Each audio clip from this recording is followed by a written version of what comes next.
Okay, so this screen will complete the next generation MVPN configuration inside the C2 spoke.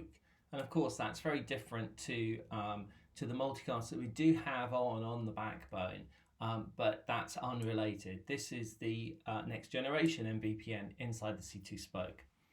Now, the first point to note here, obviously this is the Selective PMSI. So we already have the inclusive PMSI running, and then when a particular group, as we can see here, reaches a particular threshold, in this case it's 100 meg, and these are in K, so this is 100 meg.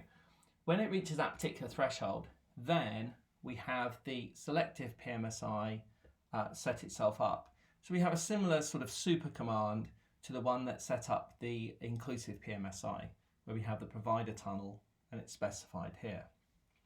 And we have these commands duplicated because we have one for each of the groups that we're specifying the selective for.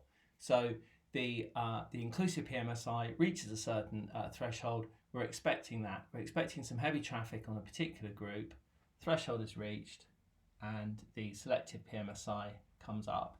There's a few things to bear in mind there. The first thing is that we are doing the next generation MVPN on the C2 spoke. However, of course, the definition of the template is going to be in global configuration.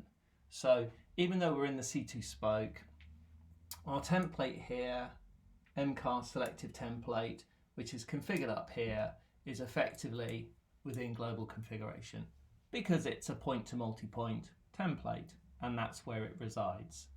And we can see various things here. They've come from a table. We have a bandwidth for it. We have a hop limit for it. We have link protection on, and of course, we're defining it as point-to-multipoint. And we're also putting a limit on how many tunnels it can form. That's part of the selective PMSI there.